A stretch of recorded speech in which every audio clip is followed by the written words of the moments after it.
Si Angel, meron din ang nagtitaping ka. Music video ba yun? Shoot kami music. Actually, madami na ako experience. Recent lang. Yung nag-shoot ako ng music video, siguro mga 4 years ago, abandoned na rin yung place. Tapos may weird na smell na dumadaan. Anong amoy? Parang amoy pampatay na kandila. Yung amoy na hindi mo lang masasantabi. Malangsa. Yun nga eh, sobrang weird. Never ko pa siya naamoy buong buhay ko. Amoy pampatay na kandila. Amoy patay na hayop. Ganun. Kinalibutan ako doon.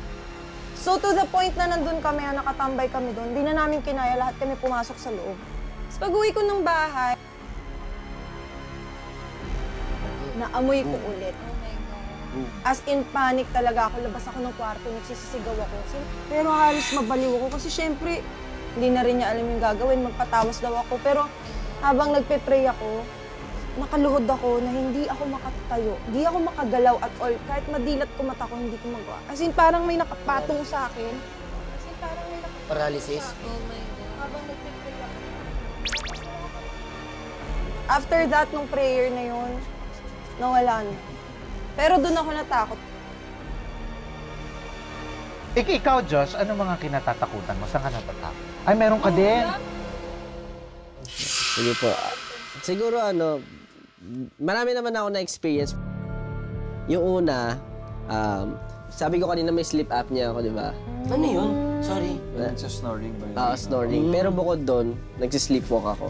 Oh, wow! Gano'ng kalala? Yung sleepwalk ko, tapos yung nagsisleepwalk ako, as in, tas may ginagawa akong mga weird stuff tulad ng, may yung sa socket, yung mga extension cord. Oh. Ginagawa ko. Inaano ko. Buti hindi ka naman kuryente. Yung parang kinukutsilyo ko. Tapos, bilang gigisingin ako ng kusino, gano'n, titignan ko lang. Tapos, babalik ulit ako sa tulog. Then, yung pinaka-recent, tapos pinindot ko na pinindot yung extension cord, gano'n. Pinindot yung power. Stranger Things. Tapos, paulit-ulit, as in pabilis ng pabilis, gano'n. After noon, balik ulit ako sa tulog. Pero yung pinakamalala, yung naglalakad na ako ng pababa na hagdan. Tapos, after nun, nag-toothbrush ako for no reason. Tapos hindi ko alam, nagising na lang ako, nasa kalagitnaan ako, nasa CR na ako. Sabi ko, ba't nandito ako? Tapos ayun, hanggang sa nadadala ko siya, hanggang sa pagtanda ko na hindi ko pa rin alam yung reason bakit.